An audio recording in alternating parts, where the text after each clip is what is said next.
में देखने वाले सभी दर्शकों को, हमारे स्टूडेंटों को हमारा प्यार भरा नमस्कार। ओके, अभी यहाँ पे इसके पहले वीडियो में मैंने डिस्कस किया था इलेक्ट्रोकेमिकल सेल, जिसमें से आप इलेक्ट्रोकेमिकल सेल कह सकते हैं, डेनियल सेल कह सकते हैं, गैल्वानिक सेल कहते हैं, या फिर वोल्टेइक सेल कहते हैं, यानी कुछ भी कह सकते हैं। उसमें आपको जिंक की प्लेट थी, कॉपर की प्लेट थी, zinc sulphate solution, copper sulphate solution था। तो उसको आपने पिछले वीडियो में आपने अच्छे से देखा होगा कि इलेक्ट्रोकेमिकल सेल क्या है, उसका कंस्ट्रक्शन क्या है, उसकी वर्किंग क्या है, वो सारी चीज़ें हमने आपको एक्सप्लेन किया था। आज का जो टॉपिक है उसमें हमने आपको लिखा हुआ, यहाँ पर सीधे के सीधे लिखा हुआ है, electrode and type of electrode. What is electrode?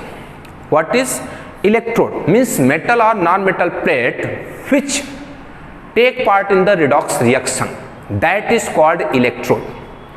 Metal or non-metal plate which can take part in the redox reaction is called electrode. अब इलेक्ट्रोड को, जैसे इलेक्ट्रोड में दो आते हैं, एक आपका आता है एनोड और दूसरा आता है कैथोड। तो आपको इसके पहले भी हमने बताया था, एनोड और cathode is collectively called electrode. Anode क्या है? द मेटल और non metal plate which take part in the oxidation, यानी मेटल और नॉन मेटल की प्लेट जिसके सरफेस पे ऑक्सीडेशन हो, जो ऑक्सीडेशन में पार्टिसिपेट करे, उसे हम कहते हैं एनोड। और metal non metal plate which can take part in the reduction reaction, मतलब मेटल या नॉन मेटल की जो प्लेट है जो कि रिडक्शन रिएक्शन में पार्टिसिपेट करता है, उसे हम कहते हैं कैथोड। मतलब एनोड के सरफेस पे, यानी एनोड जो होता है उसके ऊपर ऑक्सीडेशन होगा, और जो कैथोड है उसको ऊपर क्या होगा? रिडक्शन होगा, यानी कि कंप्लीट रिडक्स रिएक्शन होगा। तो anode and cathode is collectively called electrode. अभी जो एनोड और कैथोड है ये मेटल का हो सकता है, नॉन मेटल का हो सकता है। तो according to loss of electron and gain of electron of any metal, there are 3 types of electrode, यानी कि कोई भी मेटल या नॉन मेटल प्लेट है जिसके सरफेस पे ऑक्सीडेशन रिडक्शन चल रहा है, वो इजिली इलेक्ट्रॉन डोनेट करेगा या फिर इजिली इलेक्ट्रॉन एक्सेप्ट करेगा। उसके अकॉर्डिंग जो है इलेक्ट्रोड कितने टाइप्स के बताए जा रहे हैं? मेनली 3 टाइप्स के बताए जा रहे हैं। वैसे होता 5 टाइप्स का है, यानी इलेक्ट्रोड होता 5 टाइप्स का है, लेकिन यहां पर मैं आपको एक्सप्लेन कर रहा हूं 3 टाइप्स का इलेक्ट्रोड होता है, जिसमें से पहला आपका इलेक्ट्रोड है number 1 active electrode. Number 1 active electrode. Number 2 inert electrode, inert electrode. And number 3 gaseous, gaseous electrode. यानी कि आपको यहां पे हम 3 मेन टाइप का इलेक्ट्रोड बताने जा रहे हैं, जिसमें से आपका है एक्टिव इलेक्ट्रोड, दूसरा आपका है इनर्ट इलेक्ट्रोड, और तीसरा है गैसी इलेक्ट्रोड। तो सबसे पहले आप यहां पे ध्यान दीजिए, एक्टिव इलेक्ट्रोड किसे कहते हैं? एक्टिव इलेक्ट्रोड मतलब मेटल और non metal plate which take part in the redox reaction, that is called active electrode.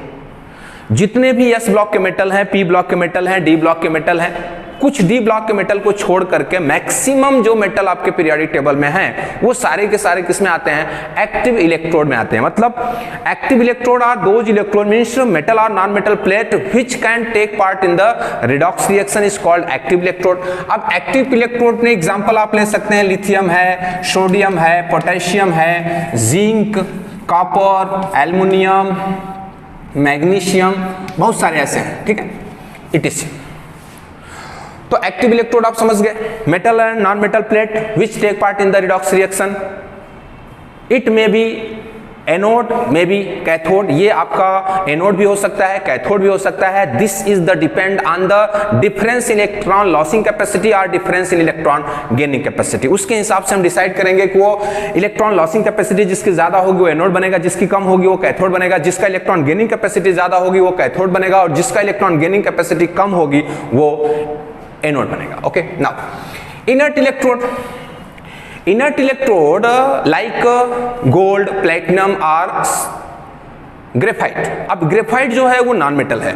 Gold और प्लेटिनम क्या है आपको पता है, गोल्ड और प्लेटिनम ये इनर्ट मेटल में आते हैं और इनर्ट मेटल में आते हैं इसलिए हमने इसको किस में रखा है, इनर्ट इलेक्ट्रोड में रखा है। और जो ग्रेफाइट है आपको पता है graphite is the good conductor of electricity. ऐसे कंडीशन में ग्रेफाइट नॉन मेटल होके भी वो इलेक्ट्रोड के फॉर्म में हम उसको यूज करते हैं, ठीक है। तो अब आपको क्या कहना है कि inert electrode are those electrode which cannot take part into the redox reaction but provide the surface for the redox reaction। मतलब एक्टिव इलेक्ट्रोड और इनर्ट इलेक्ट्रोड में थोड़ा सा डिफरेंस है, बहुत ही थोड़ा सा।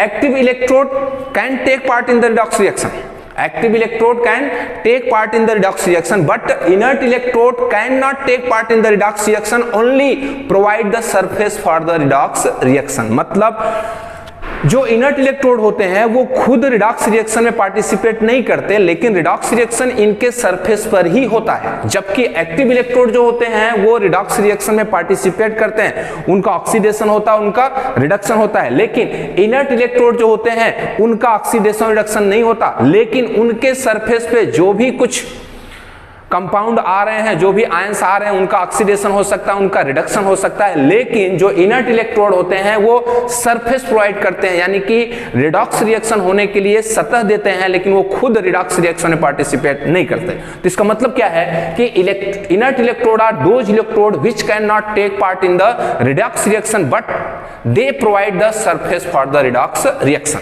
अब इसमें आपका जो एग्जांपल है वो सबसे अच्छा एग्जांपल है प्लेटिनम है, इसके अलावा ग्रेफाइट है, ठीक है, आप गोल्ड भी ले सकते हैं। ओके, तो ये जो आपके हैं ये सब किसमें चले जाएंगे, इनर्ट इलेक्ट्रोड में। नेक्स्ट आपका होता है गैसियस इलेक्ट्रोड। गैसियस इलेक्ट्रोड का क्या मतलब है, अब जैसे सपोज दैट आपके पास में हाइड्रोजन गैस है, ऑक्सीजन गैस है, क्लोरीन गैस है, ठीक। तो hydrogen gas, chlorine gas, oxygen gas, ये जो गैस है आपको पता है कि ये गैस जैसे आपका हाइड्रोजन है उसका ऑक्सीडेशन हो सकता है, जो क्लोरीन है उसका क्या हो सकता है, रिडक्शन हो सकता है। जैसे अगर आपको एक सिंपल वे में बताया जाए तो जैसे मान लीजिए हो गया आपका H2 plus Cl2 convert into 2HCl। अब यहाँ पे आपको क्या दिख रहा है कि हाइड्रोजन का ऑक्सीडेशन स्टेट 0 है, यहाँ पे क्लोरीन का ऑक्सीडेशन स्टेट 0 है, लेकिन यहाँ पर हाइड्रोजन का ऑक्सीडेशन स्टेट +1 है और क्लोरीन का ऑक्सीडेशन स्टेट -1 है। इसका सीधा सा मतलब है कि कहीं ना कहीं हाइड्रोजन इलेक्ट्रॉन लॉस किया है और क्लोरीन इलेक्ट्रॉन गेन किया है, जिसकी वजह से रिडॉक्स रिएक्शन क्या हुआ, कंप्लीट हुआ। अब क्वेश्चन यहां उठता है कि गैसीय इलेक्ट्रोड को हम कैसे समझें।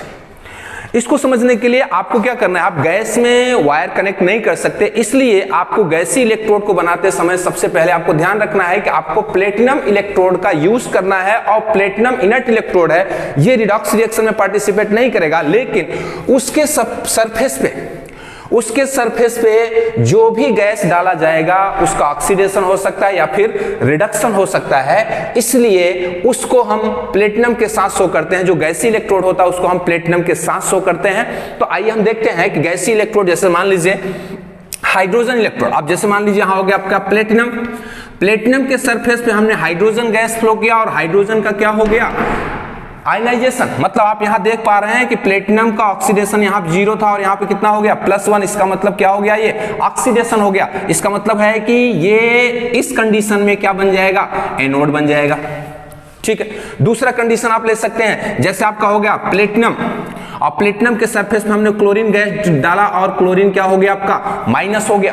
इसका मतलब क्या हो गया कि क्लोरीन 0 से किसमें चला गया, -1 में। इसका मतलब क्या हो गया कि क्लोरीन का क्या हो गया, रिडक्शन हो गया। अब सोचने की बात है कि प्लेटिनम के सतह पर हमने हाइड्रोजन गैस डाला जिसकी वजह से हाइड्रोजन का ऑक्सीडेशन हो गया, वो एनोड बन गया। प्लेटिनम की सतह पर हमने क्लोरीन गैस डाला, उसने इलेक्ट्रॉन एक्सेप्ट किया from the surface of platinum, यानी प्लेटिनम के सतह पर से क्लोरीन इलेक्ट्रॉन एक्सेप्ट कर लिया, क्या हो गया, वो रिडक्शन हो गया। तो क्या बन जाएगा, कैथोड बन जाएगा। ओके, अब क्वेश्चन यहां स्टार्ट होता है कि इसको हम कहेंगे हाइड्रोजन इलेक्ट्रोड, यानी कि जो गैस आप प्लेटिनम पे डालेंगे उसी के हिसाब से उसका नाम हो जाएगा, गैसीय इलेक्ट्रोड का नाम होता है। तो प्लेटिनम के सरफेस पे हमने हाइड्रोजन गैस डाला है, इसलिए इसको हम कहेंगे हाइड्रोजन इलेक्ट्रोड। प्लेटिनम के सरफेस पे हमने क्लोरीन गैस डाला है तो इसको हम कहेंगे क्लोरीन गैस इलेक्ट्रोड। मतलब सिंपल सा है कि प्लेटिनम के सरफेस पे हाइड्रोजन गैस डाल रहे हैं क्लोरीन गैस डाल रहे हैं, ऑक्सीजन गैस डाल रहे हैं या फिर फ्लोरीन गैस डाल रहे हैं, जो भी गैस आप यूज कर रहे हैं प्लेटिनम के सरफेस पे फ्लो कर रहे हैं। अब अगर उसका ऑक्सीडेशन होता है तो एनोड बनेगा, अगर उसका रिडक्शन होता है तो कैथोड बनेगा। इसका सीधा सा मतलब है कि प्लेटिनम के सतह पर आप जो भी गैस डालेंगे उस हिसाब से उस इलेक्ट्रोड का नाम हो जाएगा, जिसमें मैंने आपको बताया गैसीय इलेक्ट्रोड में प्लेटिनम के सतह पर हमने हाइड्रोजन गैस फ्लो किया तो हमने लिख दिया हाइड्रोजन इलेक्ट्रोड, प्लेटिनम के सरफेस पे हमने क्लोरीन गैस फ्लो किया तो हमने लिख दिया है क्लोरीन इलेक्ट्रोड। क्या लिख दिया? Chlorine electrode. अगर हम ऑक्सीजन गैस फ्लो करेंगे तो हम बोलेंगे ऑक्सीजन इलेक्ट्रोड, और अगर हमने फ्लोरीन गैस फ्लो किया तो इसका मतलब है वो हो जाएगा फ्लोरीन इलेक्ट्रोड। ठीक है, तो इस प्रकार जो भी गैसें आप यूज करेंगे प्लेटिनम के सतह पे, चाहे उसका ऑक्सीडेशन हो चाहे रिडक्शन हो, हमें उससे मतलब नहीं है। ऑक्सीडेशन होगा तो एनोड बनेगा, रिडक्शन होगा तो कैथोड बनेगा, लेकिन वो बनेगा गैसीय इलेक्ट्रोड।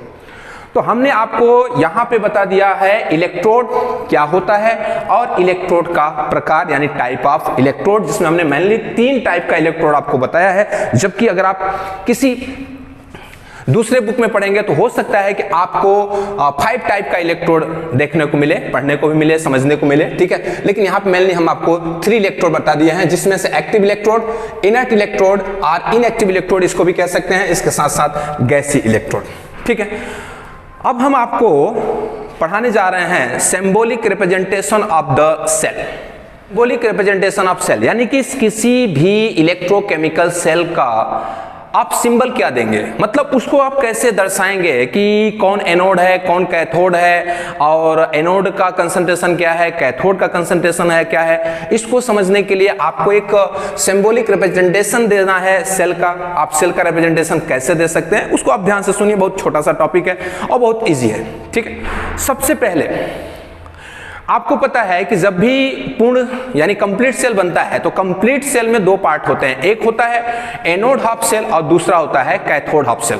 और जब एनोड हाफ सेल को एक्सटर्नल परिपथ में यानी कि बाहर की तरफ वायर से जोड़ देते हैं, इंटरनली उसको किससे जोड़ देते हैं, सॉल्ट ब्रिज से, तो हमको कंप्लीट सेल मिल जाता है। और आपको हमने बार बार बताया है कि हाफ सेल इलेक्ट्रिसिटी प्रोड्यूस नहीं कर सकता, हाफ सेल का रिडॉक्स रिएक्शन नहीं हो सकता है, ना तो ऑक्सीडेशन हो सकता है ना तो रिडक्शन हो सकता है। हाफ सेल का कुछ नहीं हो सकता, हाफ सेल का सब कुछ होगा, लेकिन जब उसको आप क्या बनाएंगे, पूर्ण सेल बनाएंगे यानी कंप्लीट सेल बनाएंगे, एनोड हाफ सेल और कैथोड हाफ सेल को एक दूसरे के साथ में आपको कनेक्ट करना है by the wire, by the salt bridge, तब जाके कंप्लीट सेल बनेगा। और कंप्लीट सेल बनेगा तो उसी का हम रिप्रेजेंटेशन करेंगे। हाफ सेल का भी रिप्रेजेंटेशन हम कर सकते हैं, लेकिन हम करेंगे कंप्लीट सेल का रिप्रेजेंटेशन। सबसे पहले हम बात करते हैं डेनियल सेल का। तो डेनियल सेल का रिप्रेजेंटेशन आप कैसे करेंगे? डेनियल सेल आपने इसके पहले पढ़ा है, नेक्स्ट इसके पहले वाले वीडियो में आपने पढ़ा है। डेनियल सेल में zinc solid convert into zinc ion plus 2 electron in aqueous medium. ये कौन सा हो गया आपका? ऑक्सीडेशन, और ये क्या बन जाएगा? एनोड। ओके, दूसरा यहां पर हमने ले लिया Cu++ aqueous plus 2E minus convert into Cu। ठीक है, ये हो गया आपका सॉलिड, ये क्या हो गया? रिडक्शन हो गया, और ये बन जाएगा क्या? कैथोड। तो सिंबॉलिक रिप्रेजेंटेशन देते समय आपको ध्यान रखना है, अगर आपका स्टैंडर्ड कंडीशन है तो कोई प्रॉब्लम नहीं है, 298 केल्विन टेम्परेचर आपको लेना है। अगर आप और कंसंट्रेशन जो सोल्यूशन आपने लिया है हाफ सेल में, जो सोल्यूशन लिया है यानी एनोड हाफ सेल और कैथोड हाफ सेल में जो सोल्यूशन लिया है उसका कंसंट्रेशन अगर आप स्टैंडर्ड लेते हैं तो 1 मोलरिटी लेके चलना है। अगर स्टैंडर्ड नहीं लेते हैं तो आपको वैल्यू दिया हुआ है तो वो वैल्यू आप लेंगे। तो सिंबॉलिक रिप्रेजेंटेशन आप कैसे करेंगे, कैसे आप दिखाएंगे सेल का निरूपण, यानी कि हम सिंबॉलिक रिप्रेजेंटेशन कैसे करते हैं, ध्यान से सुनिए। सबसे पहले लेफ्ट हैंड साइड में एनोड को लिखना है in the form of oxidation. आपको पता है कि जो जिंक है वो एनोड है, तो मैंने आपको बताया कि सिंबॉलिक रिप्रेजेंटेशन के समय सबसे पहले आपको एनोड लिखना है, और किस फॉर्म में लिखना है? ऑक्सीडेशन के फॉर्म में लिखना है। तो आप लिख सकते हैं Zn/Zn++। इसका स्टेट भी लिखिए, जैसे जिंक है तो सॉलिड स्टेट में है तो आप सॉलिड स्टेट में लिखिए, ये कौन सा स्टेट में है? एक्वस स्टेट में है तो एक्वस लिखिए। अब क्वेश्चन यहाँ स्टार्ट होता है कि इसके साथ साथ इसका कंसंट्रेशन भी आपको यूज कर लेना है। जैसे मान लीजिए हमने यहाँ पे स्टैंडर्ड कंसंट्रेशन ले लिया 1 मोलरिटी, और राइट हैंड साइड में आपको लिखना है कैथोड हाफ सेल, और कैथोड को लिखना है रिडक्शन के फॉर्म में। अब कैथोड कॉपर है, ऐसे कंडीशन में इसको हम लिखना है Cu++/Cu। ठीक है, अब उसका भी स्टेट आपको लिखना है, ये लिखना है आपको एक्वस, और इसका कंसंट्रेशन 1 स्टैंडर्ड ले लेते हैं तो 1 मोलरिटी, और ये हो गया आपका सॉलिड। क्वेश्चन यहां पे स्टार्ट होता है कि अगर आपने सॉल्ट ब्रिज यूज किया है तो एनोड हाफ सेल और कैथोड हाफ सेल, ये हो गया एनोड हाफ सेल का रिप्रेजेंटेशन और ये हो गया कैथोड हाफ सेल का रिप्रेजेंटेशन। अगर आपने सॉल्ट ब्रिज का यूज किया है तो बीच में 2 वर्टिकल लाइन आपको देना है। अगर आपने सॉल्ट ब्रिज का यूज किया है तो बीच में 2 वर्टिकल लाइन आपको शो करना है, यानी बीच में 2 ऊर्ध्वाधर लाइन आपको लगाना है। अगर आपने सॉल्ट ब्रिज का यूज नहीं किया है तो सिंगल वर्टिकल लाइन देना है। जैसे मान लीजिए कि अगर आपने डबल वर्टिकल लाइन दिया है, इसका मतलब ये क्या बताएगा आपको, presence of salt bridge. Okay, अब मान लीजिए हमने सॉल्ट ब्रिज का यूज नहीं किया है, आजकल लोग सॉल्ट ब्रिज का यूज कम से कम कर रहे हैं। ऐसे कंडीशन में अगर आपने सॉल्ट ब्रिज का यूज नहीं किया है तो आप क्या लिखेंगे, Zn solid/Zn++ और एक सिंगल वर्टिकल लाइन देना आपको, और सिंगल वर्टिकल लाइन फिर आप यहाँ पे जो कंडीशन है एक्वस 1 मोलरिटी, इसके साथ साथ Cu++ यहाँ पे हो जाएगा आपका एक्वस 1 मोलरिटी /Cu। अब आपको पता है कि एनोड का जो सिंबल है इलेक्ट्रोकेमिकल सेल में, जो एनोड का सिंबल है, जो चिन्ह है, वो स्पेशली क्या होता है, माइनस होता है, और कैथोड का सिंबल क्या होता है, प्लस होता है। तो इस तरह आपका एनोड और कैथोड हाफ सेल का कंप्लीट सेल यानी डेनियल सेल का जो रिप्रेजेंटेशन आप इस तरह कर सकते हैं। अगर आपने सॉल्ट ब्रिज यूज किया है तो डबल वर्टिकल लाइन लेना है, और नहीं लिया है तो सिंगल वर्टिकल लाइन लेना है। इसके साथ साथ इन सभी के स्टेट आपको रखने हैं। अगर मान लेते हैं कि हमने गैसीय इलेक्ट्रोड का यूज किया है, अगर हमने गैसीय इलेक्ट्रोड का यूज किया है तो गैसीय इलेक्ट्रोड का यूज के लिए जैसे मान लीजिए कि यहाँ हमने ले लिया है H2 कन्वर्ट इनटू H+, यहाँ पे हमने मान लेते हैं ये हो गया 2H+ प्लस 2E-। ठीक, ये क्या हो गया, ऑक्सीडेशन हो गया। ओके, तो ये क्या बनेगा, एनोड बनेगा। दूसरा हमने ले लिया Cu++ plus 2E- convert into Cu solid, ये क्या हो गया आपका रिडक्शन, मतलब ये बन जाएगा क्या, कैथोड। आपने क्या किया, हाइड्रोजन गैस ले लिया, इसका मतलब ये गैसीय इलेक्ट्रोड होगा, तो हाफ सेल हो जाएगा गैस, और दूसरा जो है मेटल है वो तो आपको दिख रहा है। अब इसका अगर हम सिंबॉलिक रिप्रेजेंटेशन करें तो हम यहाँ पे इसको करते हैं। यहाँ पे सबसे पहले क्या लगाना है आपको, Pt, क्योंकि आपको पता है कि हाइड्रोजन गैस को प्लेटिनम के सरफेस पे ही आपको फ्लो कराना है, तो Pt/H2/H+। ध्यान से देखिएगा। अब यहाँ पे हाइड्रोजन गैस का क्या है, स्टेट गैस है, और गैस है तो इसका आपको प्रेशर लिखना है। अगर आप स्टैंडर्ड प्रेशर में जाते हैं तो 1 atm या फिर 1 बार लिख सकते हैं। तो आप यहाँ पे गैसियस स्टेट रखेंगे और क्या रखेंगे, 1 बार। ओके, अब ये जो है वो एक्वस सॉल्यूशन में होगा तो इसको लिखेंगे एक्वस, और साथ में इसका कंसंट्रेशन भी लिखेंगे। कोई भी कंसंट्रेशन हो सकता है, लेकिन मैंने आपको बताया कि मैं स्टैंडर्ड लेके चल रहा हूं, कोई भी कंसंट्रेशन पॉसिबल है, लेकिन यहाँ हो जाएगा आपका 1 मोलरिटी। सॉल्ट भी यूज किया है तो डबल वर्टिकल लाइन दे दो आप, ये हो गया आपका डबल वर्टिकल लाइन। इसके साथ साथ कैथोड किसका है, कॉपर का है, तो ऐसे कंडीशन में आप लिखिए Cu++ aqueous 1 molarity Cu solid. ये हो गया आपका क्या, ये हो गया आपका सिंबॉलिक रिप्रेजेंटेशन। ये गैस है और ये क्या है आपका मेटल है, वो आपको पता चल रहा है। तो इस तरह आप किसी भी मेटल का या फिर किसी भी सेल का सिंबॉलिक रिप्रेजेंटेशन दे सकते हैं। अब चलिए हम एक और सिंबॉलिक रिप्रेजेंटेशन दे देते हैं, जिसमें से सिंपल सा है। सपोज दैट आपने यहाँ लिया Cu, चेंज हो गया Cu++ प्लस 2E-, यहाँ पे क्या हुआ, ऑक्सीडेशन हुआ, क्या बनेगा, एनोड बनेगा। ठीक, यहाँ पे हमने ले लिया Ag+ plus E- convert into Ag, balance कर लीजिए, आप 2 लिखना है तो 2 लिख दीजिए, कोई दिक्कत नहीं है। ये क्या हुआ आपका, रिडक्शन हुआ, ये क्या बन जाएगा, कैथोड बन जाएगा। कंसंट्रेशन जैसे आपने सिंबल यहाँ पे दिया है, सेम सिंबल आप यहाँ पे भी दे सकते हैं। ऑक्सीडेशन के फॉर्म में एनोड को शो करना है, रिडक्शन के फॉर्म में कैथोड को शो करना है। जो भी साइन आएगा वो आपको लिखना है। ये हो गया आपका माइनस एनोड और हो गया प्लस कैथोड। अब इसका सिंबॉलिक रिप्रेजेंटेशन अगर हम करें तो ऐसे कंडीशन हम लिखेंगे Cu/Cu++। हमने सॉल्ट भी यूज किया है तो Ag+/Ag, यहाँ पे माइनस हो गया, सॉरी यहाँ पे प्लस हो गया, यहाँ पे माइनस हो गया। ये कौन सी स्टेट होगा, सॉलिड होगा, ये होगा aqueous 1 molarity. Now aqueous 1 molarity और साथ में यहां पे लिख दिया हमने सॉलिड।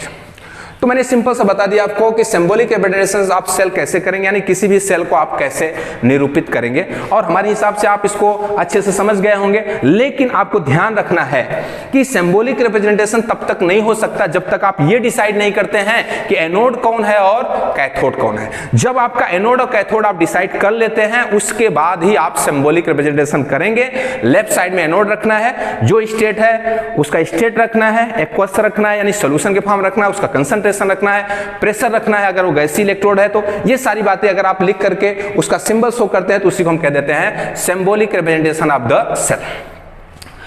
अब हमारा जो अगला टॉपिक है उसमें हम आपको बताना चाहते हैं कि इलेक्ट्रोकेमिकल सेल और इलेक्ट्रोलिटिक सेल में डिफरेंस क्या है। Difference in electrochemical cell and electrolytic cell.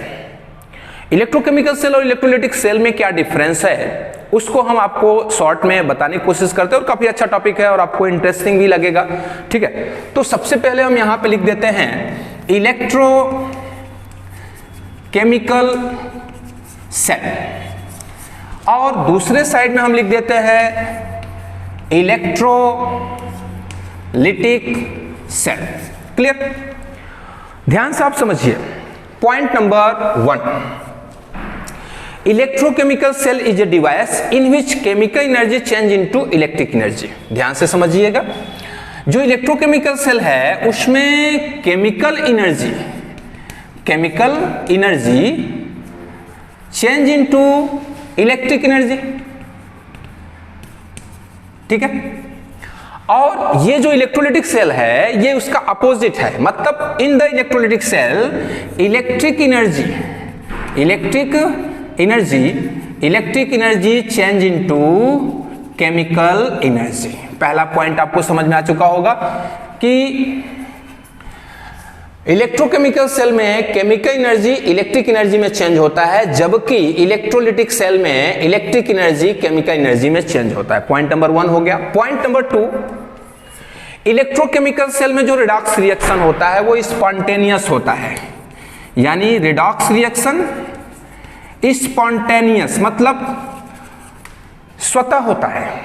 यानी कि जैसे ही आप वायर कनेक्ट करते हैं इलेक्ट्रोकेमिकल सेल में एनोड और कैथोड का जैसे वायर कनेक्ट करते हैं वैसे ही रिडॉक्स रिएक्शन होता है, और वो क्या होता है, स्पॉन्टेनियस होता है। लेकिन इलेक्ट्रोलिटिक सेल में जो रिडॉक्स रिएक्शन होता है वो होता है नॉन स्पॉन्टेनियस। दो बातें हो गई, यानी कि इलेक्ट्रोकेमिकल सेल में केमिकल एनर्जी, इलेक्ट्रोकेमिकल सेल में chemical energy change into electric energy, electrolytic cell में इलेक्ट्रिक एनर्जी किसमें चेंज हो रहा है, केमिकल एनर्जी में। दूसरा पॉइंट हो गया, इलेक्ट्रोकेमिकल सेल में जो रिडॉक्स रिएक्शन होता है वो स्पॉन्टेनियस होता है, जबकि इलेक्ट्रोलिटिक सेल में जो रिडॉक्स रिएक्शन होता है वो नॉन स्पॉन्टेनियस होता है। वो तब तक नहीं हो सकता जब तक आप बाहर से इलेक्ट्रिसिटी न दें। पॉइंट नंबर 3, इलेक्ट्रोकेमिकल सेल में एनोड और कैथोड दोनों डिफरेंट कंटेनर में होते हैं। ध्यान रखिएगा, इलेक्ट्रोकेमिकल सेल में एनोड और कैथोड दोनों डिफरेंट कंटेनर होते हैं, यानी कि anode and cathode are in different container. ठीक है, यानी कि अगर आपका इलेक्ट्रोकेमिकल सेल है तो इलेक्ट्रोकेमिकल सेल में एनोड और कैथोड दोनों क्या होते हैं, डिफरेंट कंटेनर में होते हैं। इलेक्ट्रोलिटिक सेल में anode and cathode present in the same container, यानी कि जो आपका इलेक्ट्रोलिटिक सेल है उसमें एनोड और कैथोड दोनों सेम कंटेनर में होते हैं। तीसरी बात हो गई। पॉइंट नंबर 4, इलेक्ट्रोकेमिकल सेल के लिए जो डेल्टा जी होता है वो होता है निगेटिव। इलेक्ट्रोकेमिकल सेल के लिए डेल्टा जी जो होता है वो निगेटिव होता है, और इलेक्ट्रोलिटिक सेल के लिए जो डेल्टा जी होता है वो होता है पॉजिटिव। बस समझ गए आप। नेक्स्ट पॉइंट नंबर 5 है, इलेक्ट्रोकेमिकल सेल में जिस प्लेट पर ऑक्सीडेशन होता है उसे एनोड, और जिस प्लेट पर रिडक्शन होता है उसे कैथोड कहते हैं। ध्यान रखिएगा, इलेक्ट्रोकेमिकल सेल में जिस प्लेट पर ऑक्सीडेशन होता है उसे एनोड, और जिस प्लेट पर रिडक्शन होता है उसे कैथोड कहते हैं। इलेक्ट्रोलिटिक सेल में जो प्लेट सेल के पॉजिटिव पोल से जुड़ा होता है, ध्यान रखिएगा, इलेक्ट्रोलाइटिक सेल में जो मेटल प्लेट सेल के पॉजिटिव प्लेट से जुड़ा होता है यानी पॉजिटिव पोल से जुड़ा होता है उसे एनोड कहते हैं, और जो निगेटिव पोल के साथ जुड़ा होता है जो प्लेट उसे हम कैथोड कहते हैं। यानी कि इसका जो एनोड और कैथोड है उस पर रिडॉक्स रिएक्शन होगा, ऑक्सीडेशन होगा, रिडक्शन भी होगा, लेकिन उसका जो एनोड और कैथोड है वो डिसाइड होता है by the positive pole and negative pole. मतलब इलेक्ट्रोलाइटिक सेल में अगर पॉजिटिव पोल से जो प्लेट कंबाइंड है उसे एनोड कहते हैं और जो निगेटिव प्लेट से कंबाइंड उसे हम कैथोड कहते हैं। नेक्स्ट पॉइंट आपका है पॉइंट नंबर 6, आप ले सकते हैं। इलेक्ट्रोकेमिकल सेल में सॉल्ट बेस की रिक्वायरमेंट होती है। इलेक्ट्रोकेमिकल सेल में सॉल्ट बेस की रिक्वायरमेंट होती है, लेकिन इलेक्ट्रोलाइटिक सेल में कोई सॉल्ट बेस की रिक्वायरमेंट नहीं होती। इलेक्ट्रोकेमिकल सेल में सॉल्ट बेस की रिक्वायरमेंट होती है और इलेक्ट्रोलाइटिक सेल में सॉल्ट बेस की रिक्वायरमेंट नहीं होती। नेक्स्ट पॉइंट आपको अगर हम एग्जांपल बताएं तो एग्जाम्पल में इलेक्ट्रोकेमिकल सेल का जो एग्जाम्पल है जिसमें आपका डेनियल सेल है, इसके साथ साथ ड्राई सेल है, लेड स्टोरेज सेल है, निकल कैडमियम सेल है, ये सभी के सभी एग्जाम्पल हैं किसके? इलेक्ट्रोकेमिकल सेल के। इलेक्ट्रोलाइटिक सेल में क्या होता है कि जैसे आपका कस्टनर क्लनर सेल है जहां से आप सोडियम हाइड्रोक्साइड प्राप्त करते हैं, इसके साथ साथ जितना भी इलेक्ट्रोप्लेटिंग का प्रोसेस होता है, मेटल फाइंड करने का, जैसे हॉल हेराल्ड प्रोसेस में आप मेटल फाइंड करते हैं, एल्युमिनियम फाइंड करते हैं, तो वो स्पेशली इलेक्ट्रोलाइटिक सेल है। इसके साथ साथ कस्टनर क्लनर जहां से आप सोडियम हाइड्रोक्साइड फाइंड करते हैं वो आपका इलेक्ट्रोलाइटिक सेल है। और जो इलेक्ट्रोप्लेटिंग करवाया जाता है जिस सेल में, वो भी क्या होता है? इलेक्ट्रोलाइटिक सेल होता है। ठीक है, तो मैं समझता हूं कि आपको काफी अच्छे ढंग से समझ में आ चुका होगा कि इलेक्ट्रोकेमिकल सेल और इलेक्ट्रोलाइटिक सेल के बीच में डिफरेंस क्या होता है। एक बात और बात करते हैं साइन की। तो मैंने आपको बताया है कि इलेक्ट्रोकेमिकल सेल में एनोड की साइन माइनस होती है और कैथोड की साइन प्लस होती है, जबकि इलेक्ट्रोलाइटिक सेल में एनोड का साइन प्लस होता है और कैथोड का साइन माइनस होता है।